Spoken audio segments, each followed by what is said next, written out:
바울은 창세기 2장 24절을 인용하여 하나님 아버지를 떠난 마지막 아담 그리스도와 돕는 배필이 결혼으로 새 가족이 되는 신비를 계시합니다.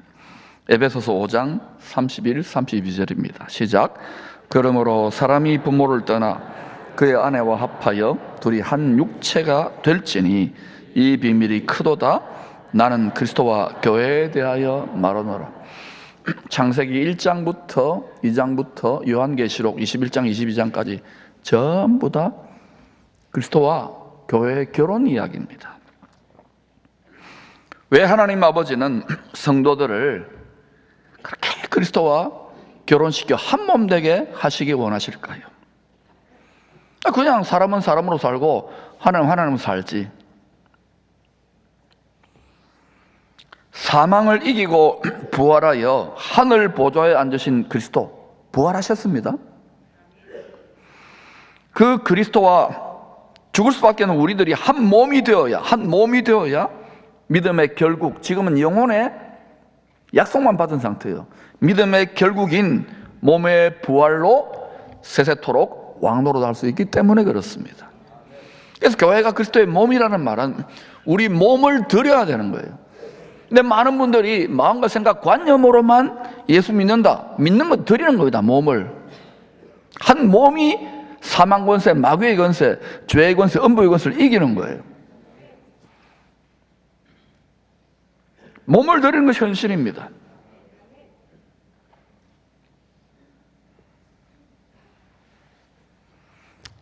헌신 예배를 100년 드려도 그리스도의 몸된 교회가 되지 않으면 음부의 권세, 마귀에게 놀아나게 되는 거예요. 그걸 육신의 생각이라 그래요. 몸의 생각. 하나님의 원수가 되게 만드는 거예요.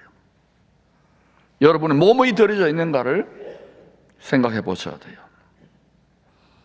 사람이 되신 하나님과 죽을 수밖에 없는 사람이 한 몸이 될 때 거룩한 가정, 거룩한 나라로 영원토록 살게 되는 것입니다. 하나님의 새가족 탄생의 큰 신비를 숨겨둔 이야기가 에스더서입니다. 선지자들의 예언대로 육체를 따라 우상 숭배를 포기하지 않았던 제사장 나라를 바벨론이 큰 몽둥이처럼 때려 부숩니다. 이스라엘만 그런 것이 아니라 우리도 똑같아요. 우리도 거룩한 나라인데 거룩하게 살지 않으면 우리도 하나님 때려 부숩니다. 사랑하고 무한하고 은혜의 때까지 인내하시죠. 주 오실 때 부서진다고요. 부서지지 말자 이거예요. 그 후에 다니엘의 예언대로 바벨론 제국을 무너뜨립니다. 몽둥이 서고 난 몽둥이를 부러뜨려 버린 거예요. 누가 페르시아 제국이 부러뜨리고 등장합니다. 이 세상 역사는요, 전부 다 하나님의 말씀, 하나님의 예언의 뜻을 이루기 위한 것입니다. 메시아의 초림과 재림. 그래서 역사의 주관자인 거예요. 성경 모르면 앞으로 점점 헤맬 겁니다. 정치가든 경제인이든. 교회도 마찬가지예요. 말씀을 통하여 메시아라는 지식을 모르면 망하는 거예요.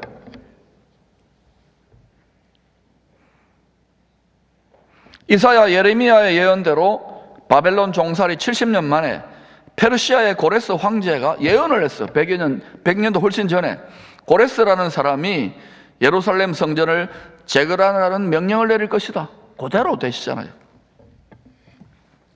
예루살렘 성전을 위해서 성전을 중심으로 온 세상이 움직이고 있는 걸 아셔야 됩니다. 하늘의 예루살렘과 땅의 예루살렘이 하나가 될 때가 옵니다.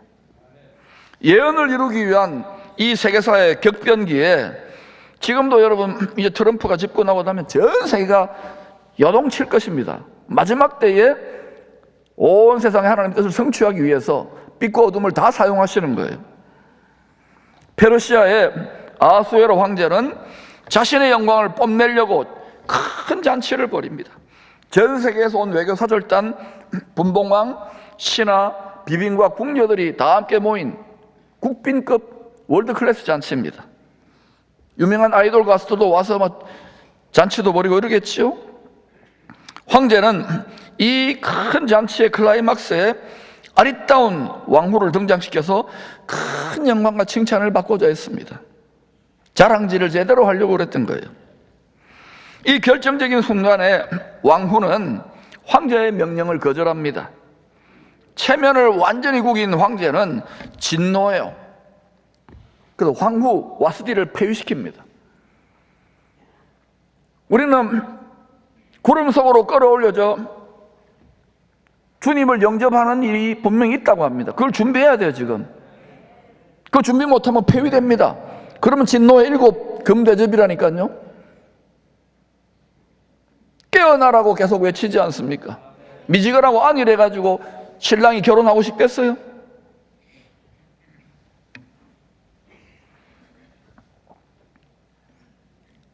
와스티를 폐위시키고 난 다음에 황후를 혼자 된 아하수에로 황제는 홧김에 페르시아의 대군을 이끌고 그리스도와 유럽 정복에 났습니다. 엄청나게 힘이 세니까 나라가. 그러나 그리스도 도시 국가들 중에서 용맹을 자랑하던 스파르타의 300 정예병들에게 막혀서 결국 귀환하고 맙니다. 이 이야기로 만든 유명한 영화가 있죠. 300입니다. 거기에 좀 지나치게 과장되게 묘사된 크세르크세스 황제가 바로 에스더의 남자 주인공 아하수에로입니다. 영상으로 한번 보여드릴게요.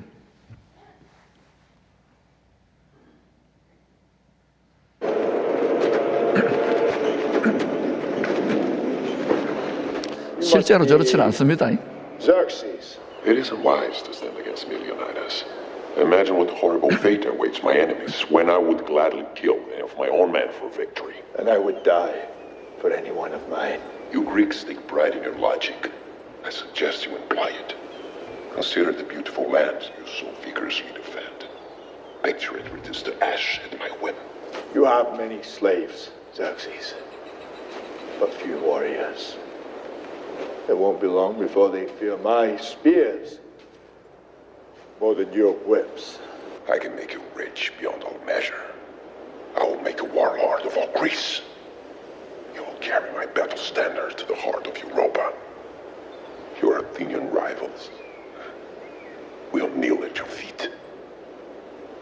If you will but kneel at mine. You are generous.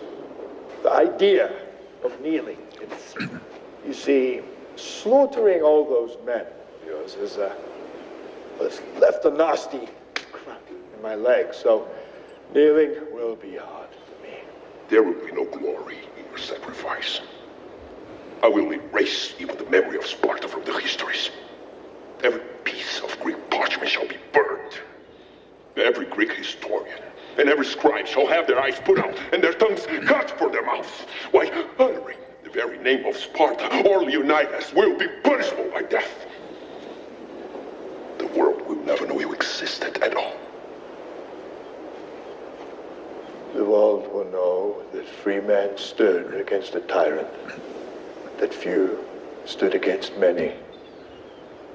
And before this battle was over, that even a god king can bleed. 여러분, 앞으로는 성경대로 분명히 짐승이라고 비유하죠. 적 그리스도. 성경이 반복해서 이야기합니다. 온 세상의 패권을 움켜쥐는 때가 옵니다. 당장은 아니지만 지금은 준비해야 될 때라는 거예요. 어떻게 먹고 사는 문제, 매매를 가지고 우리의 정체성을 드러낼 겁니다. 하나님 말씀 속에 하나님이 공급자라는 것을, 하나님이 얼마든지 우리에게 길을 여신다는 것을 성경을 통해 발견하고 지금부터 체험적인 훈련을 해가야 됩니다. 지금부터 그 공급을 받는 순종의 체험을 하지 못하면 그때 가서는 어려울 겁니다.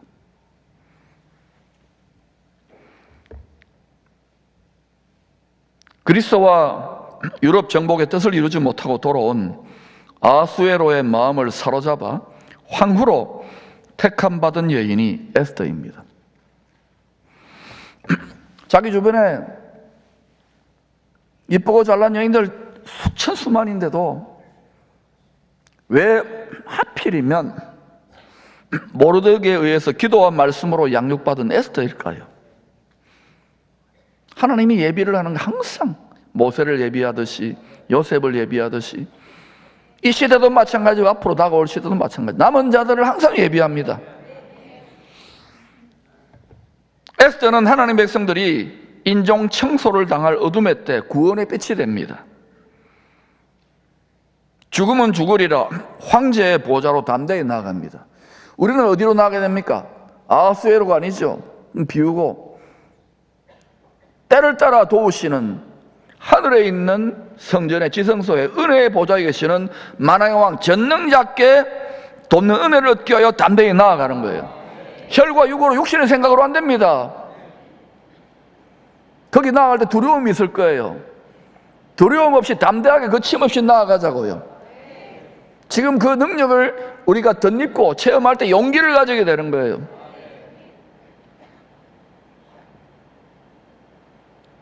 지식도 중요하지만 체험과 지식이 함께 가야 돼요. 안 그러면 순 말만 하지 몸을 들이지 못해요. 겁나는데, 죽을 것 같은데. 하나님이 우리의 먹고 사는 문제와 필요와 가정의 모든 것, 나라의 모든 문제를 주관하고 계실까요? 공급하실까요? 성경 속에서 지혜를 찾으시기를 축원합니다. 죽으면 죽으리라 황제의 보좌로 담대히 나아가 많은 생명을 살리는 샛별이 됩니다. 우리도 마찬가지예요. 때를 따라 도우신 은혜의 보좌에 담대히 나아가는 거예요. 담대히 나아가나 죽으면 죽으리라 나아가는 거예요. 그때 역전의 은혜가 나타나고 놀라운 역사가 나타난 거예요. 지금 우리나라의 시츄에이션도 그래요. 상황도 남은 자들이 거리나 데모하고 자기 의견을 외치는 거, 그거는 각자 소견대로 하지만 정말 기도의 꼴방에서 역사의 주관자 되신 하나님 앞에 바쁜 일상에 여러분 기도의 자리를 만들잖아요. 기도해야 됩니다. 나하고는 무관하다. 다 우리에게, 우리 가정에, 우리 사업장에, 나 자신에게, 교회에 다 다가오게 될 것인데 얼마나 이기적인 생각입니까? 기도해야 될 때입니다. 담대히 은혜의 보좌에 나아가십시오. 유대인들은 이 기적 같은 역전의 은혜를 기념하여 불임절 명절로 지킵니다. 유대인들은 전통적으로 여호와 일곱 절기를 의미하는 일곱 등잔을 밝힙니다.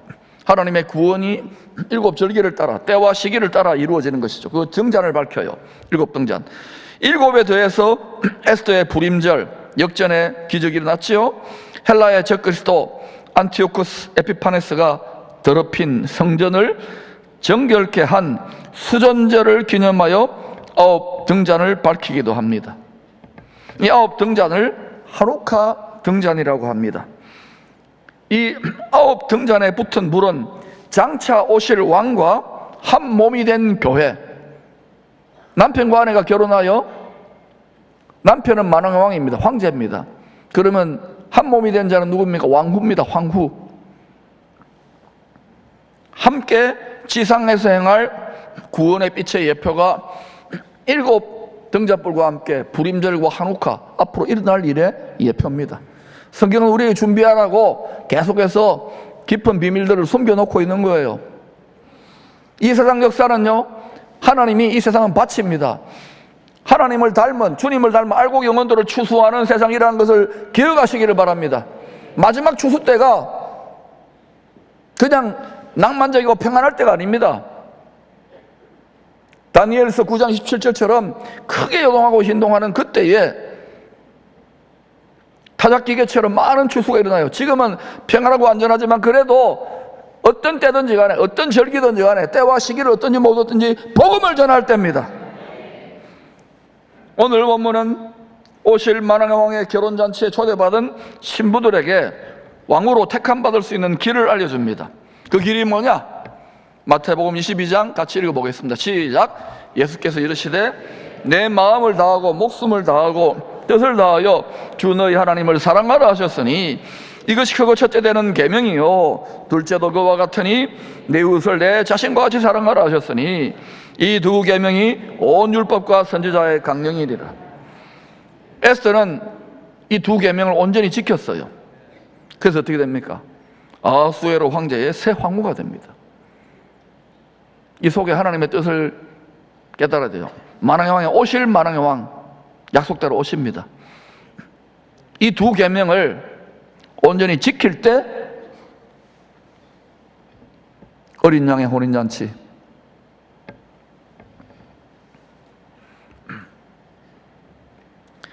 에스더의 결혼에는 오실 그리스도와 결혼하여 한 몸이 될 교회의 큰 신비가 숨겨져 있습니다.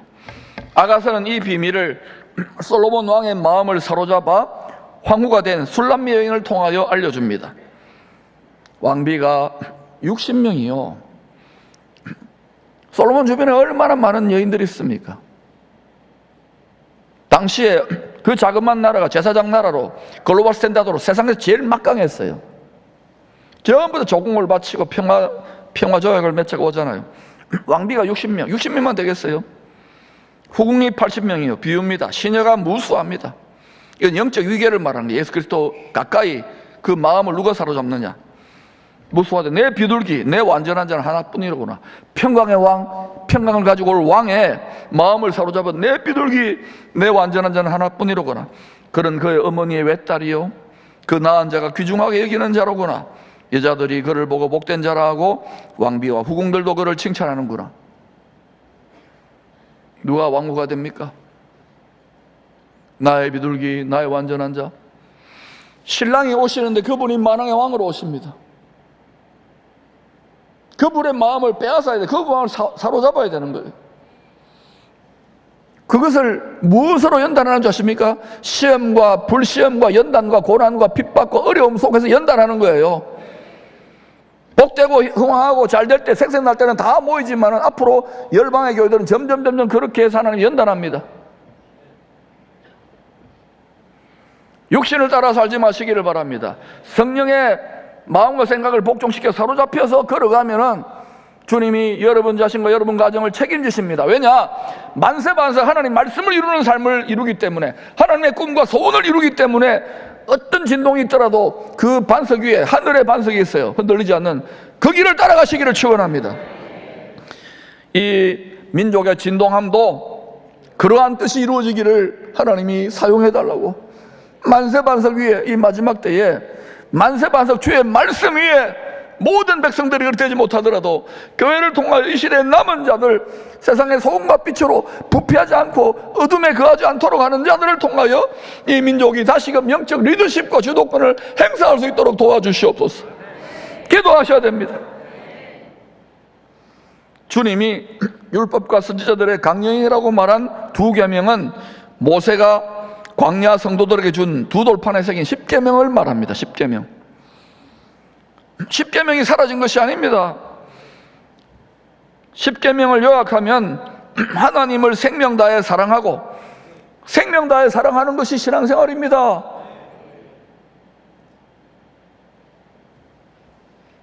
이웃을 내 몸과 같이 사랑하라.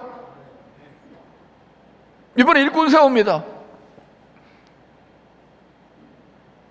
이 도시에 기쁨의 교회 정도 브랜드가 돼서 직분자가 되면 제법 좋은 명예가 될 수 있지만 그런 분들을 세우면 안 됩니다. 나하고 친하다고 세우면 안 됩니다. 주님을 마음을 다해 생명을 다해 사랑하는 분을 세울 때 그 교회가 반석 위에 서게 되는 것입니다. 이웃을 사랑해야 됩니다. 이웃이 원수입니다. 그런데 복음을 전해보세요. 다 육신의 생각으로 하나님의 원수가 된 사람들에게 화목의 복음을 전하는데 성깔이 막 그대로 올라와요. 미성숙한 지도자들 때문에 나라가 이 지경 되는 거예요. 여러분 오늘 특별히 앞으로 선거도 마치 합당하게 투표하시기를 축원합니다. 나는 몰라. 정치에 대한 무관심 때문에 나라가 이 지경 되고 있잖아요. 하나님을 생명 다해 사랑하고 이웃을 내 몸과 사랑하라. 10계명을 요약한 것이 2계명입니다. 지금 2계명 말하잖아요. 10계명을 말하는 거예요. 그리스도와 한 몸 된 교회의 심장이 10계명이에요. 하나님을 생명 다해 뜨겁게 사랑하지 않으면 심장이 식어져요. 이웃을 뜨겁게 사랑하지 않으면 심장이 식어져요.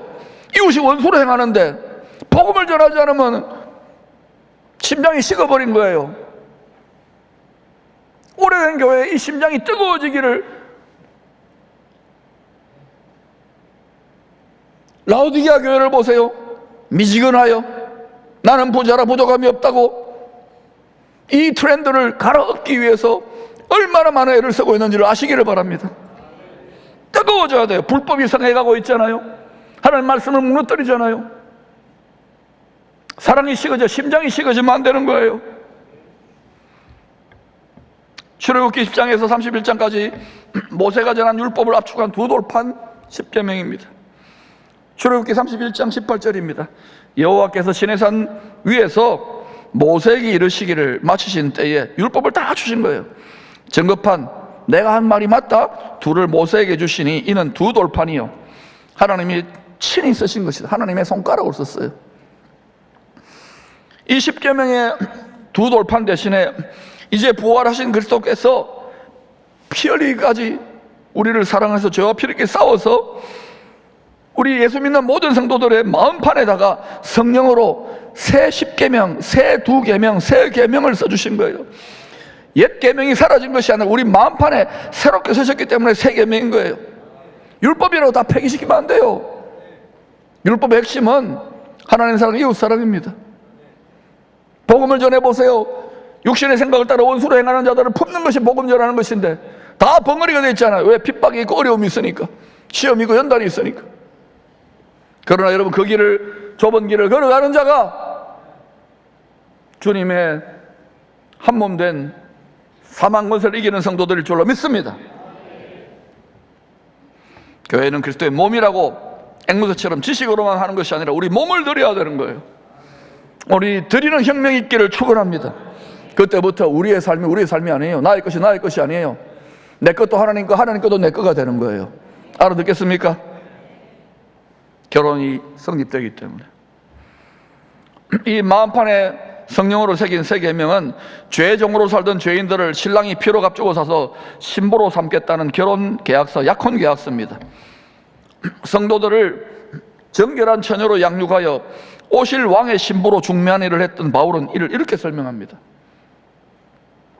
너희는 우리로 말미암아 나타난 그리스도의 편지니, 우리가 책인 거예요. 편지인 거예요.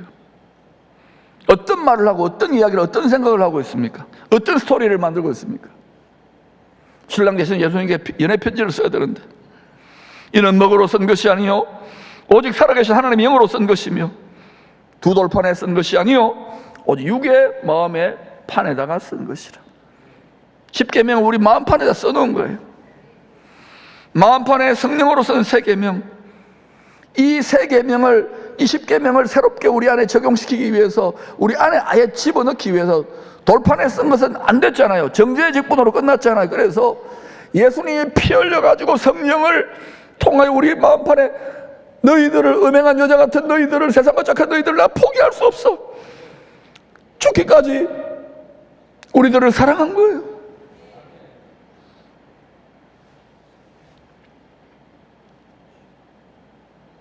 마음판에 성령으로서 새 계명, 결혼 연약을 잘 지켜야 합니다. 하나님 말씀에 순종해야 되는 거예요. 말씀에 순종하기 싫잖아요, 여러분.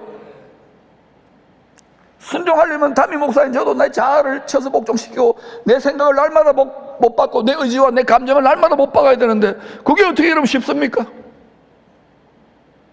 그러나 그것이 주의 마음을 빼앗고 주의 마음을 사로잡는 어린 양의 아내들이 되는 거예요. 죄를 이기는 거예요. 자신의 한계를 이기는 거예요. 세상을 이기는 자들이 되는 거예요. 숫자가 많은 것 좋습니다만 그런 숫자가 많아져야 돼요. 민수기에서 누구를 숫자를 세알렸습니까? 제사장들과 특별히 군인들의 숫자를 세알렸어요. 전투 병력 조사를 한 거예요. 민수기는 믿음에서는 싸움을 싸우시고 공중에 권세 잡은 악한 자들과 싸울 때 그 시대의 교회가 민족을 이끌게 되는 것입니다. 마음판에 성령으로 쓴 새 계명, 이 말씀에 순종할 때 결혼 연약을 잘 지키는 성도들이 오실 만왕의 왕의 결혼잔치에 왕후로 나타나게 될 것입니다. 그때 보게 될 거예요. 근데 제가 정직하게 말씀드립니다만은 계속 외치지만은 너무 아니라고 미지근해졌어요. 강단에 서는 것이 매우 고통스러운 거예요. 기도해야 될 때라고, 자녀들을 위해서, 가족들을 위해서, 이웃들을 위해서. 성경대로 가고 있다고 이야기해도, 마지막 때라고 하더라도 그냥 농담처럼 여겨요. 하나님 말씀 앞에 두려워 떨지를 않아요. 남편과 아내는 오실 왕의 결혼식까지 각자의 마음밭에, 마음판에 성령으로 쓴 새 계명을 지키는 삶을 서로가 훈련시켜주고 있는 거예요. 부부가 어떻게 안 싸우는 부부가 있습니까? 우리 부부 빼고 다 싸우잖아요. 그런데 여러분, 그렇게 하면서 주님의 심정을 깨닫고 서로가 용납하고 서로 인내하고 견디는 거예요. 오늘 이혼율이 50%입니다, 여러분. 얼마나 이기적이고 육체적이 됐는지 몰라요. 잘 살게 되고 이게 잘 사는 게 아닙니다. 내면이 풍요롭고 안식해야죠. 남편은 그리스도께서 한 몸이 된 교회를 죽기까지 사랑한 것처럼 아내를 자기 몸과 같이 사랑하는 것이 하나님의 뜻입니다. 제가 좀 찔리더라도 이렇게 설교 안 할 수 없어요. 남편들이요, 아내를 자기 몸처럼 사랑해야 돼요. 아내의 몸만 쓰려고 하지 말고 아내의 몸을 자기 몸처럼 사랑해야 돼요. 아내는 그리스도와 한 몸이 된 교회가 머리 대신 그리스도에게 복종하듯이 머리 대신 남편에게 복종하는 것이 하나님의 뜻입니다. 그럼 아내들 할 말이 많을 거예요. 뭐 복종할 만해야 하지 뭐 그리스도 하나도 안 닮았어요. 그래서 콩가루가 되는 거예요. 남편과 아내가 다 부족하잖아요. 그리스도와 교회의 역할인데 그걸 인내하고 품을 때 오늘 가정도 그렇게 세워져 가는 거 아닙니까? 완전히 골수 유교 집안에 누군가가 화목의 희생제물이 된 거예요. 그게 정상적이라는 거는 거예요. 하나님의 뜻을 이루기 위해 누가 화목의 희생제물, 그 고난의 십자가를, 자기 몫에 된 십자가를 묵묵히 감사함으로 기쁨으로 지고 갈 때 우리의 바라는 것이 이 세상에 잘 먹고 잘 사는 게 아니잖아요. 영원한 하나님의 가족이 되는 것이 목표잖아요. 말씀이 분명하게 이루어져 있어도 성경을 들여다보지를 않아요. 남편과 아내가 마음판에 성령으로 쓴 계명을 지킬 때 그때 하나님 복 주시는 가정에 튼튼한 기초가 예비되는 거예요. 그냥 믿음의 명문 가정, 믿음의 복된 가정이 세워지는 것이 아닙니다. 반드시 잘 살펴보면 거기에 누군가가 눈물로 기도하며 화목의 희생제물 요셉과 같은 역할을 한 자, 다윗과 같은 역할을 한 자, 예수님과 같은 역할을 한 자가 반드시 있는 거예요. 저도 그래서 이것이구나. 여러분이 그냥 복주의소 그 복 받아서 뭐 할 건데요? 여러분의 가정을 하나님의 영원한 복에 참여시키는 화목의 희생제물이 다 될 수 있기를 축원합니다. 말씀의 거울에 비친 각자의 모습을 잘 살펴봐야 돼요. 설교도 여러분을 영혼의 모습을 거울에 비춰드리는 거예요. 듣고 거울 보고 씻지를 않아요. 단장을 안 해요. 신부 단장을. 순종을 안 한다는 것이죠. 또 책만 더 하면 기분 나빠. 사랑하는 여러분, 우리 마음판에 새긴 말씀의 계명에 잘 순종해서 하나님이 복 주실 만한, 이 시대에 하나님이 기쁘게 쓰실 만한 요셉과 같은, 노아와 같은, 아브라함 같은 그런 복된 가정으로 저와 여러분의 가정을 성령으로 도장 찍어주시고 인정받는 가정 되시기를 축원합니다.